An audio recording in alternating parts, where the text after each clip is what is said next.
Good morning, good morning. Thank you so much for joining me. This is the podcast, The Endurance of Labor Laws. I'm your lovely host, Lesley Sullivan, and today is episode 168, and we are going to take a look at these Superfund sites located in the state of New Mexico. They don't have a lot, but they don't have a few, so they're kind of right there in the middle. They don't look as bad as New Jersey or California or some others that are really bad, so New Mexico is doing pretty good, but they could do better. But before we dive into that, again, let me give a big shout out to my listeners because as usual, you guys are awesome.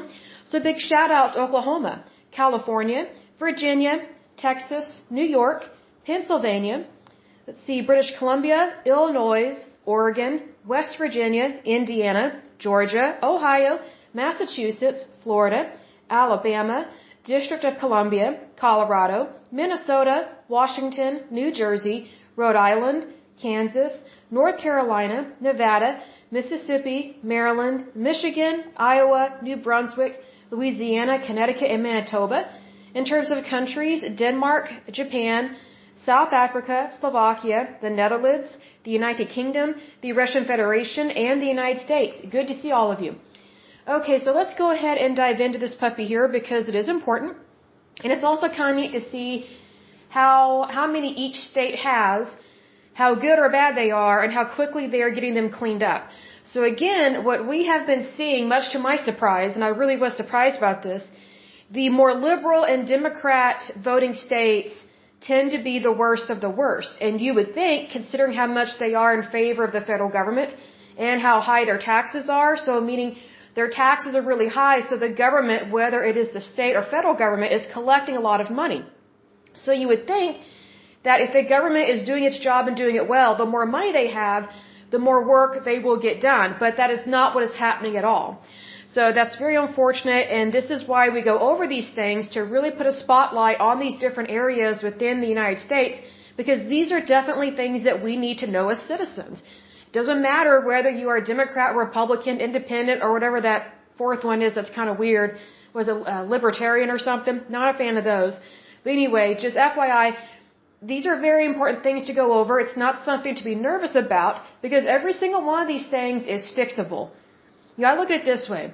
Whenever we identify a problem, that is actually a really good start because that is way better than sticking our head in the sand and doing nothing and saying, oh, it doesn't exist or I don't want to handle it. It's way better to identify something so that way you at least know what you're dealing with. And here, this is a really good list.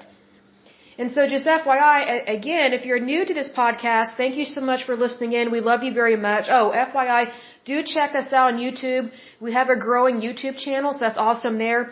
We are loading more and more videos on there, so do check us out, subscribe, and hit that notification bell. We absolutely love to see you there. But here's the thing with the Superfund sites. Again, we are pulling these from the National Priorities List, meaning these are the worst of the worst in terms of Superfund sites. So we're only looking at a fraction of these Superfund sites. Like we're not even looking at 10% of them. I think total there's about 40,000 Superfund sites in the United States. We're only looking at about 1,200 to 1,400 Superfund sites. And these are the worst of the worst.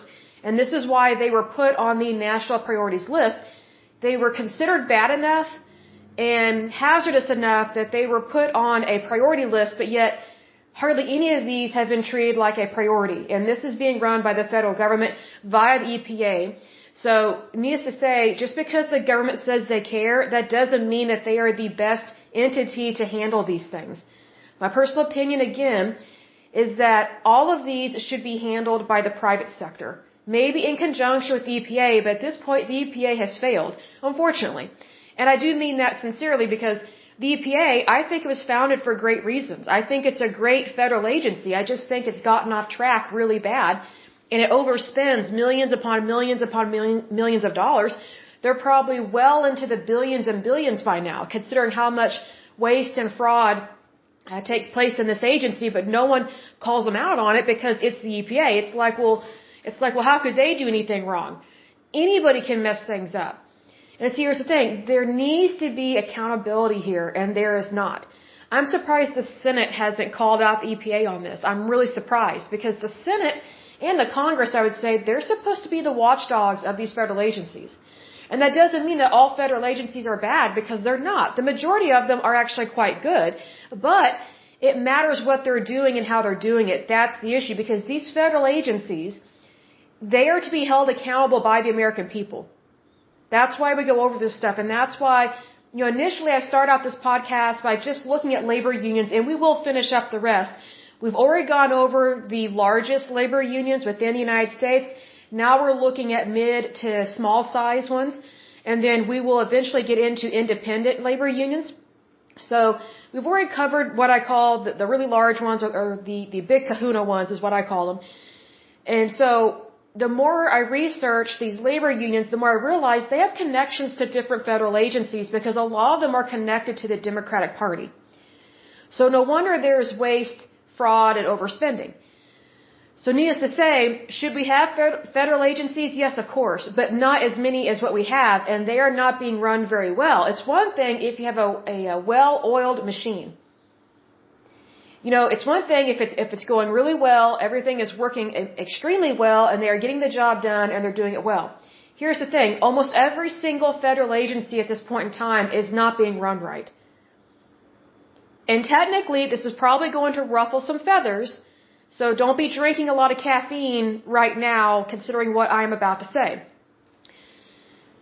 These federal agencies are being run poorly because of the American people. It's our fault. That means you and me and anyone else that is an American citizen, it is our fault that we have allowed these federal agencies to just run amok, especially with our money, especially with our tax dollars, especially with our legislation and our laws. See, the government is not supposed to tell us what to do. We tell the government what to do. See, there's a difference. And that doesn't mean that there's anarchy. It's just the opposite, because whenever people care about their country, they want to be involved in every aspect of their country. But whenever you have these federal agencies that are run like what is going on now, whenever these federal agencies get called on the carpet for what they're doing or what they're not doing, and their lack of ethics and morals, they get super offended. It's like, how dare you question us? They have this elitist problem. See, that's probably one of the biggest issues with these federal agencies. They practice elitism. Because unfortunately what's been happening for a long time, and I would say it's probably been going on for about 3 or 4 decades, what's been going on is these agencies, they just elect each other or they nominate each other. So it's just a revolving door of the same people trying to control the same system. Well, that system doesn't belong to them. It belongs to the American people. Do we want someone to be employed and run these different federal agencies? Yes, of course.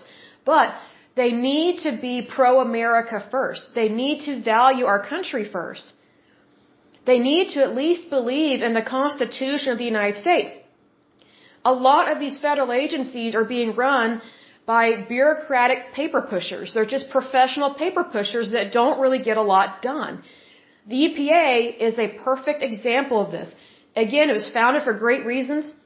I think it's a wonderful agency in terms of what its initial, what its beginning and its roots were. But now it's just so tyrannical. It's not even, it just doesn't even seem real what they do and how they try and push people around. And it's just not right. So, there's a difference in, how do I describe this? Basically, the EPA is a bully to the American people, but yet the EPA reports to the American people. So who is the EPA to bully anyone? It makes no sense to me. See, that's where accountability comes into play. So if we don't hold these federal agencies accountable, then they get too big for their britches, basically, and they practice elitism, and then they try and tell you and me what to do on a daily basis. It's not just Monday through Friday, 8 to 5. It is every day, all day. That's how these federal agencies act. And what's interesting is that these federal agencies that act like that is exactly how Marxism works. Because whenever you have Marxism or Leninism, you are making government your god. You have no freedom whatsoever. And their offices are never closed. It's just one of those things. Just look at communist countries now and in the past, especially with communist China, communist Vietnam. I mean, it's like, they have public policing all the time. That's how they're able to control and manipulate their people. So we don't want that. But the beginnings of that starts with people looking the other way and not holding their government, the government that belongs to the people. What happens is, when the people and the citizens do not hold their government accountable, that's when it runs, basically runs amok. And it gets off track. And it starts to act tyrannical, very much how the EPA has been behaving for a while. I think it has its highs and its lows, depending on who's in charge and who is president. But even when a Republican is president, it seems like, these days, it's just like, what are they thinking? It's as I've said in times past, just because someone says they're Republican doesn't mean that they are. It's just like Christians. Just because someone says they're a Christian, that doesn't mean that they actually are. Because there are so many people I've met over the years, and it's really sad. They claim to be a Christian, but you would never know it by their behavior or by their actions, their words, or their deeds. You just wouldn't. It's the same thing with Republicans.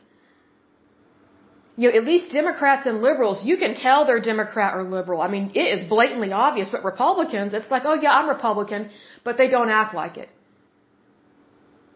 It's like, okay, then you're not really Republican. So you have to be careful what you stand for and also what you say you stand for. Because I don't like hypocrites. I don't think anybody does. But it's really a slap in the face to anyone's party whenever someone says they are a member of your party, but yet they don't stand up for what you believe in. They don't stand up for the party. And I think that's one of the reasons why Republicans are having a really hard time. It's because we have people that, they want the vote, but it's like they don't want to have to do the work. It's like, well, that's not how this system works. We vote people in so that way they do the job and they do it well. So needless to say, those things are very important, and I will be right back. Hold on just a moment. Okay, I am back. My apologies. I think I have a bug bite on my neck. It was really bothering me, and I thought, I better clean that off with rubbing alcohol because it wasn't feeling too good. But anyway, my apologies about that, but let's go ahead and dive into this puppy here. And again, as usual, with the Superfund sites, I'm going to list off the ones that are current and active first. Then if they have any that are being proposed to being added to the list, I will go over those.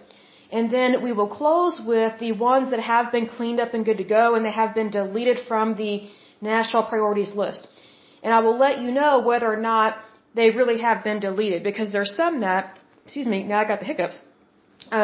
There's some that they're listed as they're being cleaned up and good to go, but they're not completely deleted off of this list because all the EPA did on some of these, especially the ones in times past that we have looked at, all the EPA did was take over a Superfund site, whether it was the government's fault for the Superfund site developing, or whether it was something that happened in the private sector, like a chemical company wrongfully disposed of a chemical and messed things up the environment, whatever the case may be. Sometimes what EPA has been doing is they have been taking over a Superfund site, redeveloping it, and then releasing it to be sold to someone in the private sector just to build property on it, but yet it has not really been cleaned up completely. So those types of sites are very dangerous because they still have the potential to hurt and harm people. Whether they are building, I would say residential homes or properties like, I would say office buildings and things like that. I mean, just think about, for example, a mall and how many people go to the mall to shop. Well, if that mall is built on a past Superfund site and it has not been completely cleaned up, then every single one of those people that is visiting that mall, whether an adult or a child, is being exposed to whatever was a problem there. I'm all for these being cleaned up and good to go, but they need to be completely 100% good to go. Not this half bleeping it, as they say. I'm working on my language, but here's the thing. If something is not completely safe to be released, then it should stay on the national priorities list until it is completely cleaned up. This kind of half and half or this partial cleanup, that doesn't cut the bread and it doesn't spread the butter. See, this is where the federal government gets cheap. Basically, they take a bunch of our tax dollars, they say, oh, we're going to clean up the environment, especially these Superfund sites, but yet they're not even cleaning it up. And not to the extent that it needs to be cleaned up. Basically, get the environment and these sites back to what was their original status or state like before they were contaminated, with a chemical or a compound, whatever the case may be. So, even the federal government cuts corners. And that's what we have seen with some of these Superfund sites that should have never been redeveloped. Meaning, they should have never been sold to anyone to build residential properties or buildings or structures because there was still a problem on the property. So if I have that information about any of these, I will let you know. If I do not, I do not. But let's go ahead and start on this. So the first one that is located in New Mexico is AT&SF. It is located in, I think it's Bernalillo County. The population there is 676,444 people live in that area. And let's see, here it says the groundwater is contaminated by dense, non-aqueous phase liquid containing organic compounds, and soil is contaminated by PAHs and zinc from a wood treatment plant which closed in 1972. Again, for some reason, wood treatment plants tend to be really bad. I don't understand why, but it just seems like they have had an issue for a long time and they need to redo their process because I look at it this way, if an industry or how they produce a product has a very high rate of contaminating the environment, then they need to redo how they do things. Because we are always supposed to leave something better than the way that we received it. I think that's just a given. So obviously, wood treatment plants, they need to work on that. And this one was added to the list in 1994. It is still current and active. The next one is Chevron Cuesta Mine. It was formerly Molycorp Inc. It is located in Taos or Taos County. The population there as of 2010 was 32,937. It says here an active molybdenum mine, I'm not sure how to pronounce that, and milling factory contaminated the shallow groundwater and surface waters and draining from the site, such as the Red River, with acidic metal-laden waters due to mining operations and breakages in the tailings transfer pipe, and that wording is really weird. My apologies. I didn't write this, so maybe these people need to go back to school and be literate. It says the principal contaminants are aluminum, arsenic, cadmium, chromium, cobalt, fluoride, iron, lead, manganese, sulfate, and zinc. This one was added to the list in 2011. The next one is Cimarron Mining Corp. It is located in Lincoln County. Let's see here, the population as of 2010 was 20,497 people.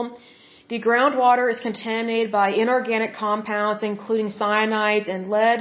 It has contaminated the soil and sediment, and it's from ore, milling, and precious metals extraction. This one was added to the list in 1989. The next one that is current and active is Eagle Pitcher Carefree Batteries.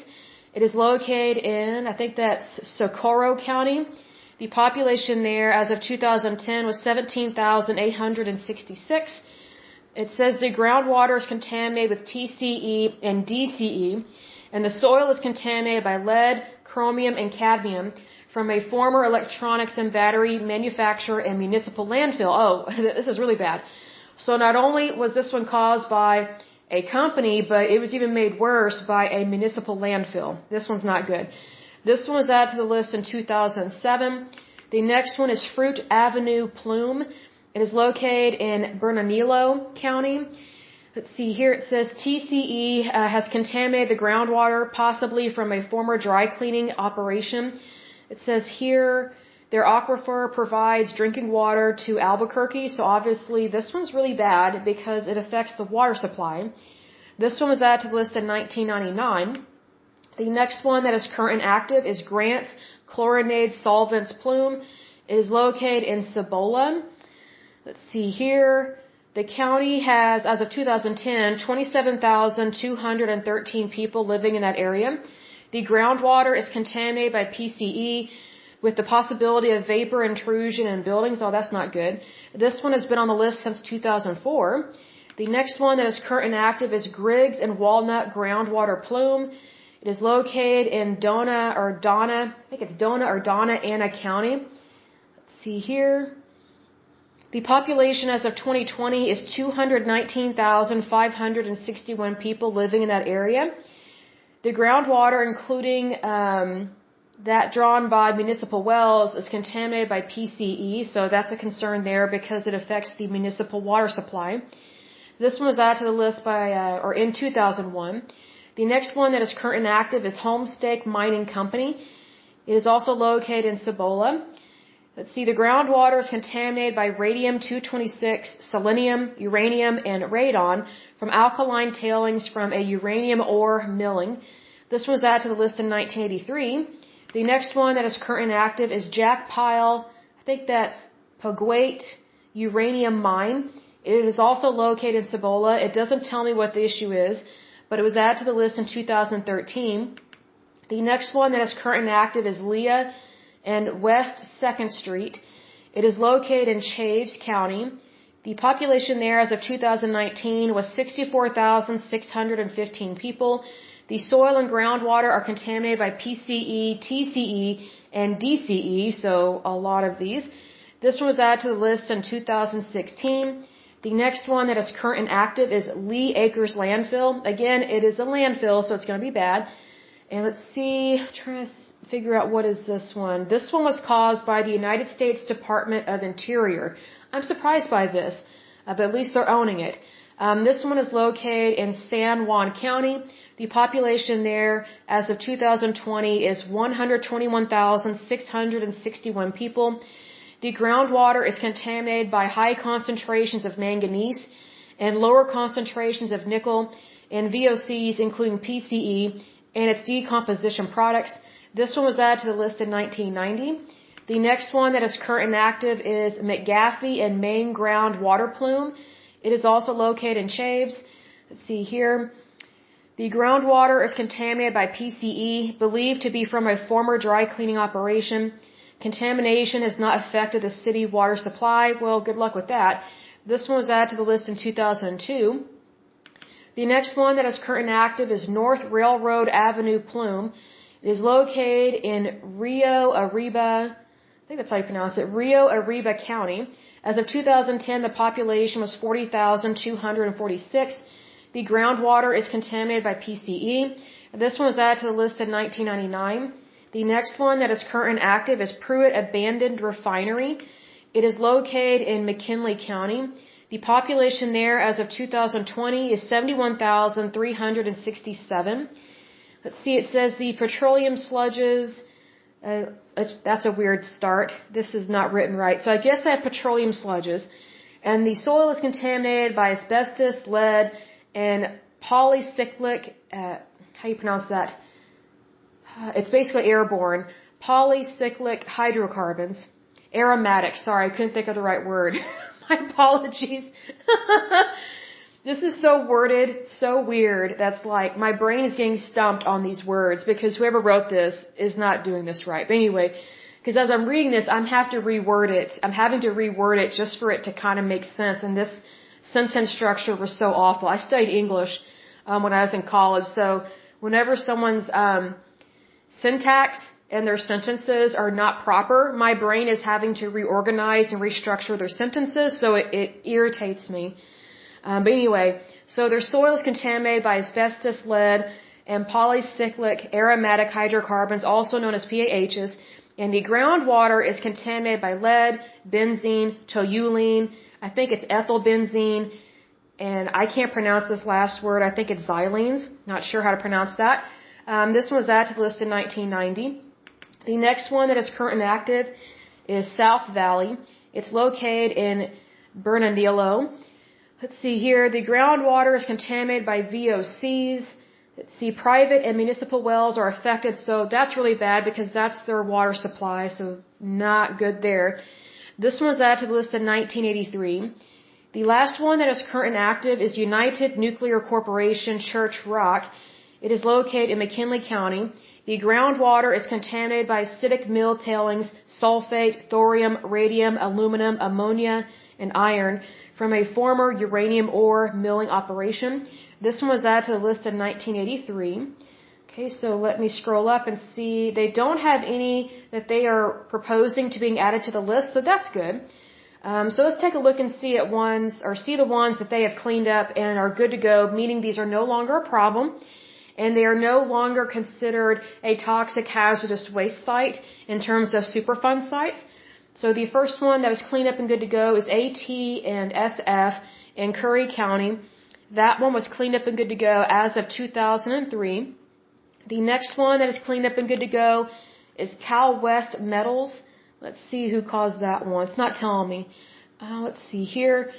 This one was located in Socorro County. It was cleaned up and good to go as of 1996. The next one that is cleaned up and good to go is Cleveland Mill. It was located in Grant County. It was cleaned up and good to go as of 2001. The next and last one that was cleaned up and good to go is Pagano Salvage. It was located in Valencia County, and it was cleaned up and good to go as of 1992. So that is it for today's lovely podcast. If you have any questions, do feel free to reach out. We love to hear from you guys. But as usual, until next time, I pray that you're happy, healthy, and whole, that you have a wonderful day and a wonderful week. Thank you so much. God bless. Bye-bye.